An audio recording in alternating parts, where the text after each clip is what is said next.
계속해서 뭐 전화 오거나 문자 오는 이 내용이 뭐냐면 감기 걸렸냐고 막 물어봅니다. 병원마다 줄을 많이 쓰는 것 같아요. 특히 독감에 유의하시고, 저도 한 며칠간 독감기 비슷한 증세가 와서 빨리 독한 약을 먹어버리니까 이제 조금 나은 것 같은데 머리가 어질어질한 그런 증상이 좀 있는 것 같아요. 특별히 또 마스크나 이런 거 잘 쓰시고 감기에 특별히 유의하시면 좋을 것 같습니다. 우리 지난주에도 잠깐 얘기했지만 요즘 장례식장이 포화 상태예요. 이 너무 많이 이게 막혀가지고 토요일이나 이렇게 금요일 뭐 가족의 장례가 나면 3일장을 못 한다고 합니다. 4일장, 5일장을 한 정도로 이게 포화 상태라고 합니다. 이 바이러스가 굉장히 유행한다고 하니까 특별히 이렇게 출입하실 때에 호흡기 약간 좀 불안하신 분은 마스크 쓰고 오세요. 마스크 쓰면 괜찮으니까. 저도 이게 사람 만날 때는 마스크를 굉장히 많이 씁니다. 많이 쓰고 또 이렇게 식사할 때는 모르겠지만 그래도 이렇게 마스크를 늘 쓰고 이렇게 다니니까 마스크 쓰시고 이게 뭐 생활하는데 지장이 없도록 그렇게 하시면 될 것 같습니다. 오늘 본문의 말씀을 통해서 기도 어떻게 하는가, 우리가 계속해서 기도 시리즈로 이렇게 나가고 있죠. 오늘 본문은 이 기도의 아주 유명한 본문의 말씀입니다. 너무나도 잘 아는 말씀이죠.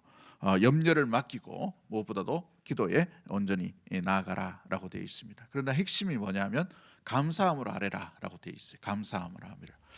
염려와 근심과 걱정과 감사는 좀 반대되는 개념인데도 불구하고 감사함으로 아뢰라라는 것은 상황이 변하지 않는다 하더라도, 상황이 바뀌지 않는다 하더라도, 상황이 지금 답답함 가운데 있다 하더라도 어떤 마음을 지녀야 되느냐, 우리 마음에 평강의 마음인 이 감사의 마음을 잊지 아니하고 이 마음을 지키라는 것이죠. 그 마음을 지킴으로 말미암아 기도함의 자세 가운데서 물러서지 않도록 하는 것이 중요하다는 것입니다. 우리에게 기도와 이 기도의 방법과 또 기도 가운데 우리에게 주신 축복이 뭔지가 굉장히 잘 나타났던 이 본문이 바로 이 오늘 우리가 읽었던 빌립보서 4장 6절부터 7절까지 말씀 가운데 있는 것이죠. 자, 염려를 내려놓고 우리의 소원을 하나님께 아뢰일 때에 소원을 들어주시는 그 하나님, 평강을 누리는 삶의 모습들을 우리가 오늘 본문에서 우리가 찾아보면서 기도를 어떻게 해야 되는지 상세하게 좀 살펴보기를 원합니다. 잘 알고 있는 내용이라 하더라도 다시 한번 우리가 기도에 대해서 묵상을 하고 또 우리가 합심 기도할 때에 이런 모습으로 함께 기도했으면 좋겠어요. 첫 번째 우리가 기도해야 될 것이 어떻게 기도해야 되는가? 우리가 잘 아는 이 본문 이 빌립보서 4장 6절 말씀처럼 아무것도 뭐 하지 말라라고 되어 있습니까? 염려하지 말고라고 되어 있어요. 이 부정형으로 딱 하나 되어 있어요. 말고, 하지 말라라는 것이죠. 하지 말라는 게 뭡니까? 염려를 하지 말라라고 되어 있어요. 염려를 하지 말라. 그리고 하라라는 말이 있죠. 하라는 말에 이 동사, 주격, 뭐 이렇게 이 부격이 다 붙어 있는 게 뭐예요? 아래라는 것입니다. 아래라. 염려하지 말고 뭐 하라는 말이에요? 아래라는 말이에요. 그죠? 이 헬라어의 이 헬라어로 쓰여져 있는 이 신약 성경은 뭘 잘 보셔야 되냐면 동사를 잘 보셔야 돼요. 이 동사 핵심이 뭐냐? 근데 이제 이 히브리어로 되어 있는 구약은 뭘 중심으로 보셔야 되냐면 주어를 보셔야 됩니다. 주어. 누가 말했냐? 이게 중요한 거예요. 이 신약은 이 헬라어로 되어 있기 때문에 이 헬라어가 나중에 영어로 이렇게 변천하지 않습니까? 영어에 영향을 끼칩니다. 그래서 영어가 대부분이 이 주어도 중요하지만 동사를 굉장히 중요하게 다루어요. 이 히브리어는 우리 이 동양권에 있는 언어 문화에 좀 입각해 되어 가지고 뭘 중요하게 얘기냐면 누가 얘기했냐, 어느 분이 얘기했냐, 주인공이 누구냐, 이걸 이제 주로 많이 이렇게 탁구공 여기까지 왔다. 나중에 받아가세요. 아무튼 무엇보다도 이 주어와 이 동사가 중요한데 이 헬라어는 이 동사가 중요해요. 그래서 뭐 하지 말라라고요? 염려는 하지 말고 뭘 해야 됩니까? 아래라고 되어 있어요. 자, 그렇다면 우리가 이 염려를 하지 말기 위해서 우리는 뭐 어떤 마음을 가져야 될까? 염려를 이기셔야 됩니다. 왜 이기라고 하느냐? 염려가 쉽지 않기 때문에 그렇죠. 이기가 쉽지 않아요. 염려가 쉽습니까? 평안이 쉽습니까? 둘 다 어렵죠, 그죠? 둘 다 어려운데 염려 안 하는 게 어려워요. 염려 안 하는 게. 물론 평안이 계속 있으면 좋은데 평안하면 참 좋겠죠. 근데 이 평안도 어렵지만 염려 안 하는 게 우리 가운데 굉장히 힘든 것을 보게 됩니다. 사람은 그냥 놔둬도 세상에 대해서 염려하게 되어 있어요. 내일 먹을 것, 입을 것, 마실 것, 그죠? 직장인들이 제일 곤란한 어떤 선택의 모습이 뭐냐면 점심 뭐 먹을까? 이게 굉장히 고민입니다. 집에서 차려주는 거는 군말 없이 먹어야 되지만 이제 직장 가운데에서 식당을 가야 돼요. 식당을 가야 되다 보니 어느 식당을 맨날 간 식당을 갈 수는 없거든요. 그러다 보니 오늘은 이 집, 내일은 저 집 이렇게 가야 되는데 어느 집을 가야 되느냐? 이게 염려가 된단 말이죠. 이게 나중에 스트레스 되니까 이거 고르는데도 힘들어요.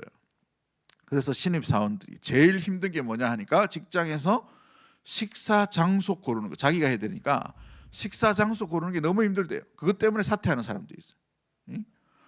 그게 힘들어가지고 별것 아닌데 이게 스트레스가 되는 거예요. 사람들이, 젊은 애들한테, 젊은 친구들한테. 여러분, 오늘 이쪽으로 갈까 저쪽으로 갈까 마찬가지예요. 우리가 이 학교를 선택해야 되나 저 학교를 선택해야 되나, 또 저 직장을 구해야 되나 이 직장을 구해야 되나, 우리가 이런 선택을 해야 되나 이런 선택을 해야 되나. 이 갈림길에서 가운데에서 제일 많이 오는 게 뭐냐면 염려죠. 왜 염려합니까? 안 되면 어떻게 하는 거예요? 안 되면 우리의 내일이 우리를 보장해 줄 수 없기 때문에 이 일에 대해 오지 않은 것 때문에 우리는 염려하게 되어 있단 말이죠. 자녀에게도 마찬가지입니다. 아이가 학교를 처음 들어갔어요. 얼마나 걱정이 됐습니까? 그죠? 또 중학교나 고등학교나 대학교나 시집을 갔을 때도 마찬가지예요. 우리가 모든 일들 가운데에 염려 속에 살아가고 있기 때문에 오늘 사도 바울은 염려를 말고라고 되어 있어요. 기도의 첫 번째 자세는 염려가 멈추는 순간 기도의 세계는 시작되는 거예요. 염려가 멈추지 않으면 기도로 온전히 나아갈 수가 없다는 사실입니다. 우리 마음 가운데 염려를 어떻게 멈춰야 될까? 이걸 먼저 고민하셔야 돼요. 기도하실 때에 우리의 일상 가운데에 이 모든 염려를 멈추기 위해서 뭘 해야 되는가? 염려를 멈추기 위해 염려보다 더 크신 분을 의지하셔야 돼요. 할렐루야. 그분이 누구이십니까? 천지 만물을 지으신 하나님이십니다. 근데 하나님이 천지 만물을 지으셨기 때문에 우리보다 더 월등하시고 위대하시고 전능하시고 완전하신 분이라고 아는데, 우리의 염려보다 더 커지면, 염려보다 하나님을 생각하는 것이 더 약해지면은 하나님이 보이지 않아요. 저 있는 여리고성이 더 크면 하나님의 위대하심, 지금까지 인도하심이 느껴지지 않고 보이지 않을 때가 있단 말이죠. 이 요단강물을 건널 때에도 이 요단강물에 이 홍수가 범람하는 그게 더 커지면 지금까지 만나와 메추라기로 먹이시고 입히시고 지금까지 전쟁 가운데에서 백전백승을 하게 하신 하나님이 느껴지지 않고 보이지 않는 것입니다. 사람은 참 이게 연약한 게 뭐냐면 그 이전에 놀라운 경험을 했어요. 기적 같은 일들을 경험했어요. 인생 가운데 정말 살아오면서 여러 가지 응답을 받고 했지만 오늘의 답답한 요단강을 보면 염려하게 돼 있어요. 이게 사람의 심리란 말이죠.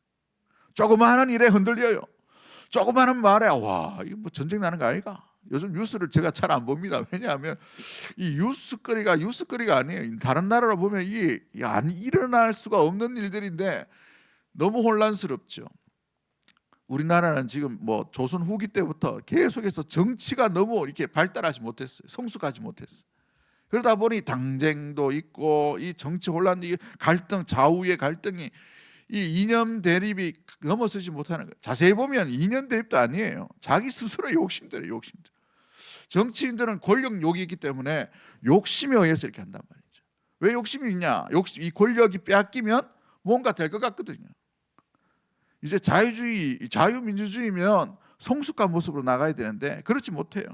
내일에 대한 염려 때문에 불안한 겁니다. 믿지를 못해요, 사람들에 대해서. 그러다 보니 염려가 계속해서 일어나게 되는 것입니다. 염려를 어떻게 이길 것인가? 세상 가운데 우리가 이 염려할 대상보다 더 위대하신 하나님을 추적하셔야 돼요. 지금까지 인도해 주신 하나님이 누구인가, 어떤 하나님인가를 놓치지 말아야 되는 것이고, 지금 우리 인생 가운데에 놀랍게 하나님께서 어떤 계획을 이끌고 가시는가를 잃어버리지 않으면 이 염려의 대상보다 하나님의 위대하심을 더 시선을 옮기게 되어 있습니다. 그래서 염려함보다 하나님을 의지함이 필요하고, 이 불안보다도 주 예수 그리스도를 더 붙들어야 되는 것이고, 슬픔과 좌절과 우울함보다 주의 성령을 더 신뢰하셔야 돼요. 그렇지 않으면 염려는 우리 가운데에서 벗어날 수가 없다는 것이죠. 염려하지 말라는 것은 우리의 모든 걱정과 근심을 하나님께 맡기라는 것입니다. 맡기지 못하면 염려는 떠날 수가 없는 것이죠. 맡기지 않는데 어떻게 기도가 시작될 수가 있을까요? 왜 모세가 홍해 앞에서 두 손을 다 들고 지팡이를 들고 이렇게 있을까요? 할 게 없어요. 할 게. 항복의 의미입니다. 항복의 의미. 우리 찬양 이 가사에 보면은 두 팔을 들고 있지, 두 손 들고 찬양합니다. 왜 두 손을 들어요? 할 게 없어요. 할 게 하나님 앞에. 히스기야의 이 찬양대가 왜 두 손 들고 다 이렇게 나갑니까? 할 게 없어요. 이제 전쟁 앞에. 그러다 보니 하나님께 다 맡긴다는 의미, 항복이라는 의미죠. 하나님께 항복하지 않으면 아직 우리 의와 우리의 시도, 우리의 노력, 우리의 열심과 열정으로 뭔가 할 수 있다라고 생각될 때에는 하나님의 일하심이 더 이상 필요하지 않게 되는 순간의 모습일 수 있다라는 사실이죠. 아직 내 힘이 있고 내 어떤 의지가 있기 때문에 내가 충분히 할 수 있다라는 생각을 가지기 때문에 하나님께 온전히 맡길 수가 없는 것이죠. 그런데 우리 힘이 크면 클수록 염려는 더 커집니다. 불안은 더 커져요. 근심과 걱정은 더 세집니다. 우울함과 슬픔은 우리의 마음속에서 벗어날 수가 없어요. 왜요? 자기가 실력 있다고 생각되지만 뭐예요? 자기 자신을 혼자 있을 때에 연약함을 자기 스스로 알기 때문에 그렇죠. 사람 누구나 완벽할 수가 없는 것입니다. 그래서 C.S. 루이스라는 분이 이런 말을 합니다. 염려는 내일의 고통을 덜어주지 않는다라고 되어 있어요. 오히려 오늘의 힘을 어떻게 한다고요? 앗아간다고 되어 있어요. 오늘 이 밤에 사랑하는 성도 여러분, 여러분의 염려가 주님께 온전히 다 맡겨지게 되기를 주의 이름으로 간절히 축복합니다. 건강의 염려도 마찬가지죠. 불안해, 그렇죠? 예. 내일에 대한 염려도 마찬가지. 우리가 오늘에 대한 것들이 오늘 이렇게 버티고 오늘 이렇게 주님 앞에 나오고 오늘 이렇게 주님 앞에 기도하는 자리로 나왔다면 내일을 인도해 주실 분도 이렇게 인도하실 것이라는 신뢰를 가지고 내일 아침을 맞이하셔야 돼요. 그게 평안한 거죠. 밤에 불안한 것이 아니에요. 철로 역정을 썼던 존 버년이라는 분이 이 철로 역정이 성경의 모든 이런 내용들을 아주 의윤화해 가지고 이게 철로 역정을 잘 썼습니다. 철로 역정을 꼭 읽어보시면 참 좋은데, 이 주인공인 이 크리스찬이 어떨 때에 자유함을 누리게 되냐면 그가 평생 짊어지고 있었던 고뇌와 걱정과 염려와 두려움과 근심과 슬픔의 모든 짐을 벗어버릴 때에 비로소 자유함을 얻게 되는 거예요. 이게 이제 신앙의 세계로 나아가는 순간입니다. 여러분, 우리의 염려를 주님께 맡길 때에 진정한 기도로 나아갈 수 있게 될 줄 믿습니다. 모든 염려를 주께 맡김으로 말미암아 주님께서 이루어 가시고 이끌어 가시는 놀라운 신앙의 세계로 아름답게 나아가는 참된 기도자들이 되기를 주의 이름으로 간절히 축복합니다. 두 번째의 모습이 뭐냐 하면 우리 바라는 것을 간구해야 되는 것이죠. 바라는 것을 간구하는 것. 4장 6절 말씀에 너희 구할 것을 감사함으로 아뢰라라고 되어 있어요. 기도는 우리의 필요와 소원을 하나님께 구체적으로 아뢰는 것인 줄 믿습니다. 우리 예수님께서도 기도를 가르치실 때에 너희는 이렇게 기도하라라고 말씀하시죠. 하늘에 계신 우리 아버지여, 이름이 거룩히 여김을 받으시오며 나라의 마오시며 뜻이 하늘에서 이룬 것 같이 땅에서도 이루어지기를 원하나이다 라고 말하시면서 그 다음 뭐래요? 쭉 이게 내용 가다가 일용할 양식을 주옵시고라고 되어 있어요. 일용할 양식을 위해서 뭘 하고 되어 있습니까? 구하라고 되어 있어요. 주신 것에 대한 감사, 또 주실 것에 대한 감사, 구체적인 것을 이야기하셔야 되는 것이죠. 그런데 입만 벌리고 이렇게 구할 것을, 주실 것을, 물론 우리를 하나님께서 먹이시고 입히시지만 우리는 이 땅에서 최선을 다하는 온전한 삶을 살아가야 됩니다. 누가 우리를 위해서 뭔가 준다는 것을 기대하는 것이 아니라 하나님께서 하시겠지만 우리 이 땅에서의 삶은 최선을 다해서 온전히 성실하게 살아가야 될 이유도 마찬가지로 있는 것이죠. 그러나 그 이외에 모든 삶들 가운데 모든 삶을 주관하시고 우리의 내일을 이끌어 가신 하나님 앞에 구체적으로 우리가 알아야 될 것이 무엇인지를 알고는 있어야 된다는 사실입니다. 기도를 많이 하다 보면 기도의 내용이 선명하지 못해요. 기도의 내용이 구체적이지 못한다는 말이죠. 기도의 내용이 모호합니다. 기도의 내용이 보면은 뭐 들어달라는 건가 말라는 건가 모호해지는 기도의 개념들이 있어요. 여러분, 그래서 기도 제목을 한번 적어보십시오. 왜 이 송고영신 때 자꾸 기도 제목을 적어라 하냐면 힘도 없는데 뭘 자꾸 적어라 하냐. 적어야 남는 거예요. 적어야 구체적이 되는 겁니다. 적어야 내가 뭘 위해 기도해야 되는구나라는 스스로가 알 수가 있는 거예요. 적지 않으면 모호한 개념으로 그냥 두리뭉실하게 이렇게 기도 제목이 응답되기 원하는 것이죠. 우리 주님께서 무엇보다도 이 마태복음 7장 7절에도 구하라 그리하면 너희에게 주실 것이요 찾으라 그리하면 찾을 것이요 찾아낼 것이요 문을 두드리라 그리하면 너희에게 열릴 것이다 라고 되어 있어요. 주실 것이다. 그죠? 구하고 찾고 두드리라고 되어 있어요. 근데 잘 보시면 이 7장 7절 말씀에 찾으라 그러면 어떻게 된다고 되어 있어요? 찾아낼 것이다 라고 되어 있죠. 여러분, 구할 것, 찾아야 될 것, 또 두드려야 될 것이 구체적이지 않으면 뭘 찾아내야 될지 모른단 말이에요. 그냥 흘러가 버린단 말이죠. 우리에게 하나님께서 분명히 우리가 기도한 내용에 대해서 일상생활 가운데에서 모든 자연 환경과 사람을 통해서 아니면 여러분이 만나는 사람을 통해서 때로는 여러 가지 일들을 통해서 우리에게 찾아낼 것들을 주셨어요. 주시고 있단 말이죠. 어떤 인터넷의 그 어떤 말씀 이게 설교를 통해서라도 마찬가지고 우리가 읽는 성경 말씀을 통해서도 마찬가지고 지나가다가 툭 던졌는데 그 말씀을 통해서도 마찬가지고 지나가는 새를 보더라도 하나님께서 우리에게 깨닫게 하시는 찾게 하시는 하나님의 응답이 분명히 있어요. 그런데 구체적이지 못하면 어떻게 될까요? 그냥 지나가 버립니다. 휙 지나가 버려요. 오늘도 이 밤에 수많은 별들이 우리 머리 위로 지나가죠. 물론 지구가 도는 것입니다만, 그런데 수많은 별이 지나가지만 그 별 중에 우리가 참 주목하고 야, 참 별 아름답네 라고 생각되는 그 별들이 알고 있으면 찾으려고 하면 그 별자리를 보면 알 수 있는 거예요. 뭐 가시오페아라든지 북극성이라든지, 그죠? 제가 아는 게 별로 없어가지고. 그런데 우리가 기도 제목을 알지 못해요. 내용을 알지 못해요. 그냥 평상시 그런 내용들을 해버렸단 말이죠. 그러면 하나님께서 분명히 찾도록 우리에게 붙여준 사람, 찾도록 만나게 해주신 사람, 찾도록 주님께서 말씀을 주신 것에 대해서 무감각해 져버린단 말이죠. 우리가 얼마나 많은 말씀을 많이 읽어요. 우리 공동체 읽기에도 보니까 수십 명이 와서 이렇게 성경을 읽고 통독을 하고 여러분 스스로도 개인적으로 읽습니다만은 그 말씀마다 하나님께서 찾아내도록 구해서 얻도록 주시는 말씀이 있을 거예요. 근데 다 놓쳐버린단 말이에요. 뭐가 되지 않으면요, 구체적이지 않으면 그렇다는 말입니다. 그래서 기도의 수첩을 반드시 가지시고 기도 제목을 한번 적어보세요. 내가 지금 뭘 기도하고 있는가?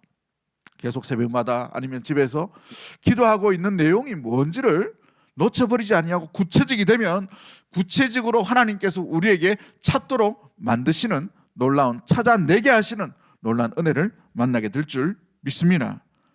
아멘이 별로 없노. 할렐루야. 시편 37편 우리 올해 주제 말씀이잖아요. 그죠? 올해 주제 말씀에도 뭐라고 되어 있습니까? 또 여호와를 기뻐하라. 그가 내 마음의 소원을 내게 이루어 주시리라. 우리 주님은 주시려고 하시는 분이셔요. 구하는 자에게, 찾는 자에게, 두드리는 자에게. 그런데 우리가 구하는 것이 뭔지, 찾는 게 뭔지, 지금 두드리고 있는지를 선명하지 못하면 그 구해서, 찾아서, 두드려서 뭘 기뻐하는지, 뭘 위해 사는 것인지를 구체적이지 않으면 하나님께서 들어주실 이유가 있을까요? 물론 하나님께서 그 일들을 사용하시겠습니다만, 사랑하는 성도 여러분, 우리에게 주님께서 들으시기 원하시는 합당한 이유와 근거와 그 구체적인 내용과 플랜을 여러분 가져보십시오. 그래서 기도에 계획이 필요한 거예요. 계획이. 오늘 뭐 설교 준비하다가 어느 동영상을 하나, 설교 동영상을 봤는데 하나님이 응답해 줬어 뭘 하겠냐 이러면서 미국에 있는 어느 목사님이 설교인 것 같은데 덩치 크다하신 목사님이시죠. 막 설교를 하시다가 어린 아이에게 $100만 주는 부모가 누가 있겠느냐라고 얘기해요. 술 줄 몰라요. 이게 뭘 쓰기 위해서 그걸 필요하냐? 그렇죠? 아이에게 응? 식칼 잘 드는 그것 주는 부모가 누가 있겠어요? 없어요. 마찬가지입니다. 쓸 수 있도록 슬기에 합당하도록 주님께서 원하시는 그 뜻이 무엇인지를 우리가 구체적인 계획들이 되어야 돼요. 그 기도에 합당한 삶으로 우리가 온전히 성숙되어 있는가, 준비되어 있는가, 이것도 우리가 점검해 봐야 하는 것이죠. 그래서 팀 켈러라는 분은 기도라는 책에서 기도는 단순히 하나님께 요청하는 것이 아니라 하나님과의 관계를 깊이 하는 과정이다라고 계속해서 반복하는 것이죠. 깊은 관계 속에서 하나님이 뭘 원하시는가, 하나님이 기뻐하실까, 구체적인 그 기도 가운데에서 우리가 가지고 하나님께서 이 기도를 과연 들어주실까라는 하나님 기뻐하시는 내용이 되는가를 먼저 점검해 봐야 돼요. 그리고 구체적으로 그 기도 제목을 적어 놓으셔야 되는 것이죠. 하나님 100억을 주십시오. 100억 줘가 뭐 하겠어요? 그죠? 제가 뭣도 모르고 청년 때 하나님 100억 주시면 제가 기독교 재단을 세워가지고 막 이렇게 했어요. 욕심. 뜬구름 잡는 이야기. 세 번째가 뭐냐면 믿고 구하셔야 됩니다. 믿고. 여러분, 하나님께 계획이 맞아요. 하나님이 선하신 뜻 가운데 있어요. 하나님께서도 정말 이 기도 제목은 아름답게 되겠다라는 그 마음에 합당한 그런 응답과 마음을 주신 것 같아요. 평안 가운데 있어요. 그렇다면 될 줄 믿고 구하는 것이 굉장히 중요합니다. 우리가 응답이 오지 않는데 제일 많이 빠지는 함정이 뭐냐면 되겠나라는 것이죠. 되겠나. 물론 생명은 하나님께서 하시는 거예요. 생명이 살고 죽는 것은 하나님의 주권의 아래에 있는 줄 믿습니다. 그런데 그 외에 우리의 모든 일상의 삶 가운데 하나님 기뻐하시는 삶에 하나님의 뜻 가운데 이 온전한 하나님의 뜻이 이루어지기를 원하는 것이라면 믿고 구하는 것이 중요합니다. 선교제에 갔는데 믿음이 없어요, 선교사가. 그럼 어떻게 되겠어요? 믿음으로 말미암아 믿음의 꽃으로 하나님께서 열매를, 영혼을 걷게 하시는데 선교사가 가서 믿음을 심어야 되는데 믿음을 심지 못해요. 아무것도 일어나지 않는 거예요, 그 사람 통해서.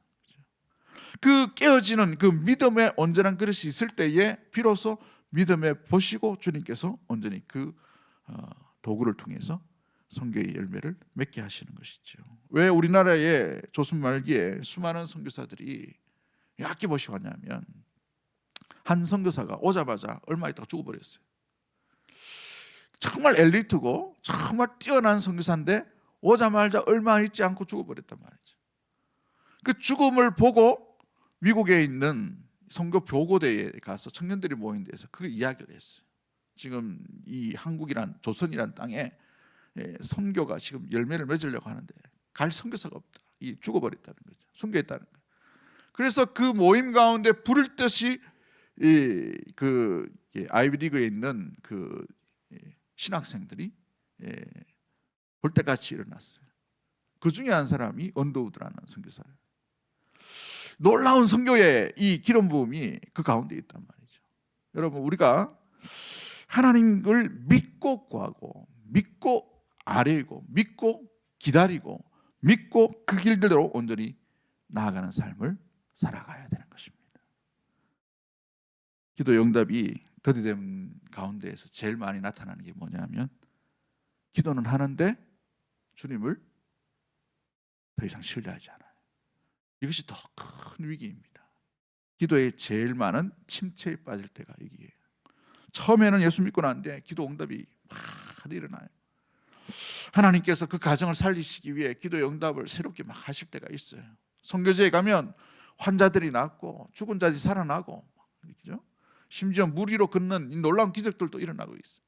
그런데 예수 믿은 지 오래될수록 그런 기적은 잘 나타나지 않아요. 왜요? 그런 기적이 필요 없어도 보이지 않으신 예수 그리스도를 신뢰하고 따르라는 주님의 뜻인 줄 믿습니다. 어린아이에게 주는 거예요, 기적이라는 것은. 그리고 더 큰 기적은 우리의 성숙, 우리의 인격이 예수 그리스도를 닮는 것이죠. 그와 같은 하나님의 응답이 더디된다고 해서 우리가 하나님을 신뢰하지 못하면 어떻게 될까요? 이게 낙심이고 침체에 빠진 모습이죠. 이게 오래 믿었던 사람들에게 나타날 수 있는 현상들입니다. 목사에게 나타날 수 있고 오래 믿은 성도들에게 나타날 수 있다는 사실입니다. 마가복음 11장 24절 말씀에 무엇이든지 기도하고 구하는 것은 받은 줄로 믿으라 라고 되어 있어요. 예수님께서. 히브리서 11장 6절 말씀에는 굉장히 중요한 말씀이 있죠. 믿음이 없이는 하나님을 기쁘시게 못한다라고 되어 있어요. 하나님을 기쁘시게 하려면 믿음의 소스가 필요하다는 거예요. 누구의 소스예요? 여러분의 믿음입니다. 여러분이 각자 하는 그 기도의 제목 가운데 하나님을 정말 신뢰하고 믿는지, 믿음 가운데 가는지 우리 자신을 돌아보고 점검하며 나아갈 수 있는 우리 대고동성의 모든 가족들이 되기를 주의 이름으로 간절히 축복합니다. 내가 진짜 믿고 있는 게 뭔가? 이걸 먼저 점검해 보셔야 돼요. 하나님을 믿는가? 아니면 다른 사람을 믿는가? 이엠 바운즈라는 분이 시간이 좀 많이 갔는데 이 말씀을 마무리하고 또 다음 주, 그 다음 주 이렇게 말씀 나누도록 하겠습니다. 이엠 바운즈라는 분이 기도라는 책을 썼어요. 이분은 기도 시리즈로 굉장히 한 7, 8권을 썼는데 소책자로 많이 썼어요. 우리 청년들 때 굉장히 많이 읽었던 책인데 기도의 능력이라는 책이 있습니다. 그 기도의 책에 뭐라고 되어 있냐면 기도는 하나님의 큰 일을 이루는데 크고 보편적인 동력이다라고 말합니다. 동력이다. 뭐가요? 기도가 하나님의 큰 일을 이루는 동력이 된다는 거예요. 그런데 이 동력을 움직이려면 뭐가 있어야 돼요? 우리의 믿음이 있어요. 하나님은 위대하신 분인 줄 믿습니다. 그런데 그 위대하신 분이 이 위대한 일을 이루실 때는 반드시 이 땅 가운데서는 사람을 통해서 일하셔요. 그 사람이 누구입니까? 하나님을 철저하게 믿는 신뢰자가 통해서 하나님의 나라, 하나님의 일, 하나님의 뜻을 온전히 이루어 가실 줄 믿습니다. 그러기에 어떤 직분, 어떤 명예, 이게 중요한 게 아니에요. 믿음이 있는가 없는가, 이게 중요한 것이죠. 어린아이라 하더라도 그 아이에게 믿음이 있으면 그 아이를 통해서 1000명, 10,000명이 돌아오는 놀라운 일들이 일어나게 될 줄 믿습니다. 그렇죠. 우리가 이 오래 믿으면 믿을수록 믿음에 대해서 점점 연약해질 때가 있어요. 왜냐하면 살아온 인생의 거친 것들을 너무 많이 경험하다 보니 믿음을 발휘하기보다는 생각과 우리의 지혜와 우리의 말과 아니면 죄송합니다 이런 말을 써 유도리 있게 이렇게 하는, 그죠? 어떤 잔꾀를 써가지고 이게 많은 있을 수가 있어요. 물론 사회생활에는 굉장히 필요한 모습들, 재치있죠. 그런데 주님의 나라를 이루기 위해서는 하나님이 보시는 그 기준은 믿음입니다. 그 성도가 기도하고 있는데 믿음이 있느냐, 그걸 발견하기를 원하시고, 교회가 기도하는데 믿음이 있느냐 없느냐 그걸 보시는 거예요. 그 믿음이란 우리가 판단할 수 있는 게 아니에요. 좀 많이 새벽 기도한다 하더라도 그 속에 하나님과의 낙심과의 관계가 있기 때문에 믿음이 약해질 수도 있어요.